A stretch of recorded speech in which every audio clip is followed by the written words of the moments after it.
These are the questions bank. Chapter first. What are solids? इसकी important properties से तो आपको पता है सॉलिड्स क्या होते हैं, डेफिनेट शेप और वॉल्यूम होते हैं। और इंपॉर्टेंट प्रॉपर्टीज आपने मेन जो कैरेक्टरिस्टिक्स है वो सारी लिखनी है, ठीक है, मार्क्स के हिसाब से लिख लेना। जैसे डेफिनेट मास वॉल्यूम होता है, इंटरमोलिकुलर डिस्टेंस शॉर्ट होता है, ठीक है, कैरेक्टरिस्टिक्स मेल्टिंग पॉइंट होता है, हीट ऑफ डिफ्यूज़न ज़्यादा होता है, ठीक है, ये सारी की सारी चीज़ें लिखनी है। सॉरी, हीट ऑफ डिफ्यूज़न जो है कम होता है और एंथैल्पी ऑफ फ्यूज़न ज़्यादा होता है। नेक्स्ट आता है सॉलिड रिजिड क्यों होते हैं, क्योंकि क्या है, हर पार्टिकल्स की फिक्स पोजीशन होती है इसलिए वो रिजिड रहते हैं। डेफिनेट वॉल्यूम क्यों होता है, पार्टिकल्स की फिक्स पोजीशन की वजह से। अमॉर्फस सॉलिड्स क्या होते हैं, क्रिस्टलाइन सॉलिड्स, ये सारे इसके डिफरेंसेस हैं, देखो ध्यान से। ग्लास को सुपर क्यूट लिक्विड क्यों बोला जाता है, आपको बताया था ग्लास अमॉर्फस होता है, उसकी टेंडेंसी होती है फ्लो करने की। जैसे ही लाइट गिरती है ग्लास के ऊपर वो धीरे धीरे मेल्ट करना शुरू कर देता है और वो एटम में क्या हो जाता है, इकट्ठा हो जाता है, ठीक है। डिफाइन एनोसोटॉपिक। एनोसोटॉपिक मतलब क्या होता है, जिसकी फिजिकल और केमिकल प्रॉपर्टीज़ जो है हर डायरेक्शन से देखो तो डिफरेंट डिफरेंट होती है। देखो अगर हमारे पास 3D कोई चीज़ है तो हम अगर उसे अलग अलग एंगल से देखेंगे तो वो हमें अलग अलग दिखेगा। तो same as it is anisotropic substance होते हैं जिसको हम अलग 3D एंगल से देखें तो अलग अलग होता है। आइसोट्रॉपिक क्या होगा, अगर हम उसको तीनों एंगल से देखें, जिस भी एंगल से देखें तो वो हमें एक जैसे लगेगा, ठीक है। सो नेक्स्ट क्वेश्चन है व्हाट्स बिग ग्लास। कौन सी चीज़ है जो ग्लास को डिफरेंट बनाती है सॉलिड्स क्वार्ट्स से। तो ग्लास जो है वो अमॉर्फस है और क्वार्ट्स जो है वो क्या है, क्रिस्टलाइन है। दूसरी बात है दोनों भले ही SiO2 से बने हैं, ये SiO4 है, ये तब होगा जब वो एक दूसरे के साथ के जॉइंट हो जाएंगे, लेकिन otherwise it is silicon oxide, ठीक है। अमॉर्फस क्यों डिफरेंस है, तो आप इसकी यूनिट लिख सकते हैं, SI आना था, SiO4 टेट्राहेड्रल यूनिट एक दूसरे से इस तरह लिंक होती हैं कि मतलब कि अगर हम अमॉर्फस में देखें तो उसकी कोई शेप नहीं नज़र आएगी और क्रिस्टलाइंस में देखें तो टेट्राहेड्रल्स शेप जैसे नज़र आएगी, ठीक है। आयनिक क्रिस्टल्स कंडक्ट करते हैं इलेक्ट्रिसिटी मोल्टन में पर सॉलिड में नहीं, क्योंकि सॉलिड में वो फ्री नहीं होते हैं और मोल्टन में बहुत कहते हैं फ्री होते हैं। किस टाइप का सॉलिड जो है इलेक्ट्रिकल कंडक्टेंस शो करता है, मेलेबल एंड डक्टाइल। इस टाइप का सॉलिड इलेक्ट्रिकल, कौन से सॉलिड होते हैं वो जो इलेक्ट्रिकल कंडक्टर भी होते हैं, मेलेबल और डक्टाइल होते हैं, तो ये मेटालिक सॉलिड्स। अब मेटालिक और आयनिक क्रिस्टल्स के बारे में तो आप देख ही सकते हैं, और आयनिक क्रिस्टल्स हार्ड और ब्रिटल होते हैं, ये अपने आप हिसाब से देख लेना। लेटेस्ट पॉइंट्स क्या होते हैं, इसमें क्या होते हैं कि कॉन्स्टेंट पार्टिकल क्रिस्टल्स में प्रेजेंट होते हैं, that is the latest point, जहाँ प्रेजेंट होंगे वो होगा लेटेस्ट पॉइंट। क्रिस्टल लेटेस्ट क्या होते हैं, तो रेगुलर अरेंजमेंट होती है पार्टिकल्स की। इसकी कैरेक्टरिस्टिक्स पैरामीटर्स आ गए, ठीक है।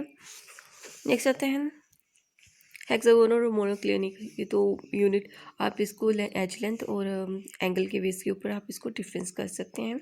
फेस सेंटर और एंड सेंटर क्या होता है ये तो आपको ही पता है। क्रिस्टलाइन लेंस और यूनिट लेंस बेस लेटिस, ये तो सिंपल डेफिनेशंस है, यू कैन डू इट, ठीक है। अब कॉर्नर में कितने पार्टिकल्स होते हैं आपको पता है, 8 कॉर्नर्स होते हैं, 1/8 उसका कंट्रीब्यूशन होता है।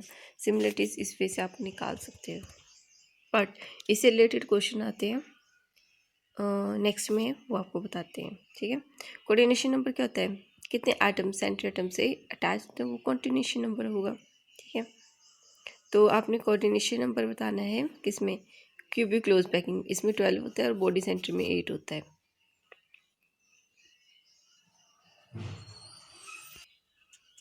नेक्स्ट हेक्सागोनल और टेट्राहेड्रल बॉइड्स क्या होते हैं, ये चीज़ें सारी आपने पढ़ी अच्छे से वीडियोस लेक्चर में। नेक्स्ट इंटरस्टिशियल साइट्स क्या होते हैं, टेट्राहेड्रल बॉइड्स क्या होते हैं, और ये ऑक्टेट्रल बॉइड्स क्या होते हैं। FCCP और CCP में डिफरेंस क्या है, रेडियस रेशियोज क्या होता है, ठीक है। नेक्स्ट ये निकाला गया है किस चीज़ के लिए, ऑक्टेट्रल के लिए, ठीक है। रिलेशनशिप बिटवीन, इस तरफ से डायरेक्ट क्वेश्चन आ सकते हैं, वैसे आते तो नहीं है पर आप ही सकते हैं, ठीक है। कोऑर्डिनेशन नंबर निकालना है ऑक्टेट्रल होल्स का, टेट्राहेड्रल्स का, तो ऑक्टेट्रल में 6 आएंगे और टेट्राहेड्रल में 4 आएंगे। अब देखो ये कोऑर्डिनेशन नंबर इकट्ठा दिए कि सिंपल क्यूबिंग में 6, फेस में 12, बॉडी में 8 और हेक्सागोनल क्लोज पैकिंग में 12, ठीक है। पैकिंग एफिशिएंसी भी दी हुई है, इसमें से एक क्वेश्चन आता ही आता है कि इसको तो चलो ठीक है 74% सिंपल की सबसे ज़्यादा पूछी जाती है। अब आ गया मेन क्वेश्चन। कैलकुलेट करना है आपने मेटल क्रिस्टल्स में पैकिंग एफिशिएंसी, ठीक है, विथ क्यूबिक, बॉडी सेंटर और फेस सेंस। तो आपको पहले बताया था, अगर आप सिंपल में करोगे तो उसमें जो है एज लेंथ किसके बराबर रखोगे, 2r के बराबर।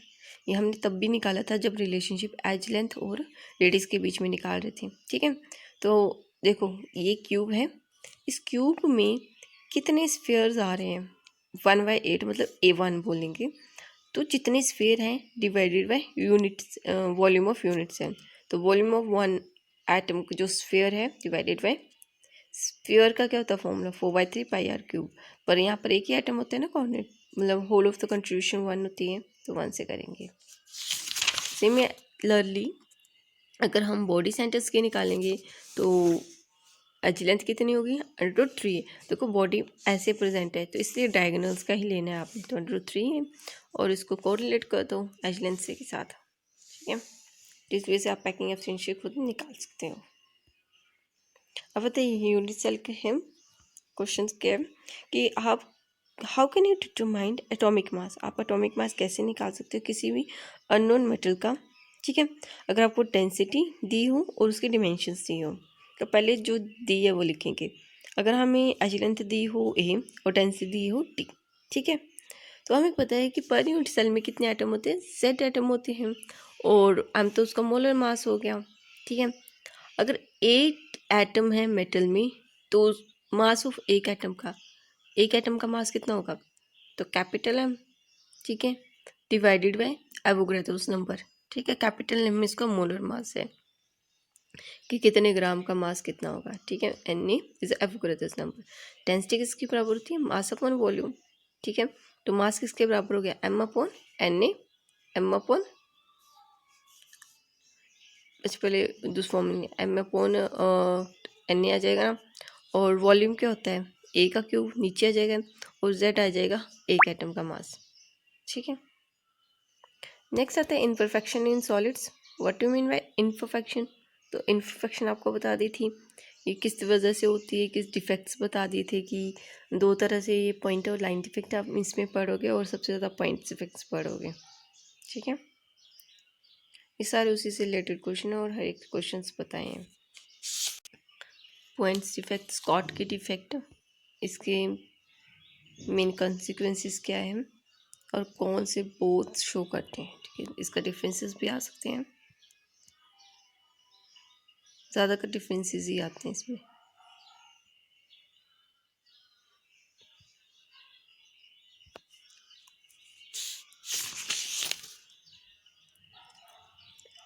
एफ सेंटर का सबसे ज़्यादा आता है क्योंकि इसकी वजह से जो है वो कलर क्रिएट होता है, इसलिए एफ सेंटर का आपने अच्छे से याद करना है। ये देखो ये एन टाइप और पी टाइप सेमीकंडक्टर जो आपने इसमें पढ़े हैं फिजिक्स में। नेक्स्ट आती है इसकी बैलेंस बॉन्ड थ्योरी, ठीक है। इसमें एन पी टाइप के आपको एग्जाम्पल भी पूछे जा सकते हैं। ये तो टॉपिंग का है, ये तो टेम्परेचर ये बता दिया आपको। ये इसमें आपको फेरीमैग्नेटिक्स का देखो सबसे ज़्यादा पूछा जाता है फेरीमैग्नेटिक्स का, ठीक है। डायमैग्नेटिक्स तो सिंपल से होते हैं। अब आता है ये वाले क्वेश्चंस, ठीक है, ये तो सिंपल आपको पता ही है। ये यहाँ से शुरू करते हैं। अच्छा एक कंपाउंड है, दो एटम एलिमेंट है उसमें, एक एम है एक एन है। अब एन एलिमेंट्स जो होते हैं वो CCP cubic close packing show करता है, ठीक है। और जो एम आइटम्स हैं वो एक था टेट्राहेड्रल वॉइड्स में रह रहे हैं, तो इसका फॉर्मूला क्या होगा। तो सबसे पहले जो चीज़ गिवन है वो लिखो। सपोज एन आइटम जो CCP में है, CCP में कितने आइटम है एन, और टेट्राहेड्रल वॉइड्स होते कितने हैं, 2n होते हैं, ठीक है। तो 1/3 जो है जो एम आइटम है ना वो 1/3 पार्ट इसमें ऑक्यूपाई कर रहा है, ठीक है। तो 1/3 कितना आएगा 1/3, और टोटल टेट्राहेड्रल वॉइड कितने हैं 2n, that is equal to 2n/3 आ गया। तो रेशियो कितनी होगी दोनों की, ratio that is n/m, n/m मतलब इस n की रेशियो और इसकी रेशियो, तो ये आ जाएगा हमारे 3/2। 3/2 मतलब कि जो n आएगा वो कितना आएगा 3 और m कितना आएगा 2, मतलब ये हो सकता है। जब ये आपने निकाला है तो बस उसकी साइड्स देख लेनी है कि कहाँ कहाँ पर है, ठीक है। जैसे a compound form by two element X and Y, atom of Y CCP बना रहा है और एक्स जो है वो ऑक्यूपाई कर रहा है ऑक्टेट्रल वॉइड्स। अब देखो सीसीपी कर रहा है तो मैंने लिख लिया एन, ठीक है। ऑक्टेट्रल वॉइड्स कितने होते हैं एन, दोनों का रेशियो कितना आएगा N ratio N, that is 1:1, ठीक है। तो ये आ जाएगा एक्स वाई फॉर्मूला, देखो आ गया ना। इसी तरह ये क्वेश्चन आपने सॉल्व करना है, सेम एज इट इज सारे क्वेश्चन ऐसे आते हैं, ठीक है। बस ये बोल दिया जाता है कि ये यहाँ पर लाई कर रहा है, ये यहाँ पर लाई कर रहा है, तो इसका फॉर्मूला बताओ आप।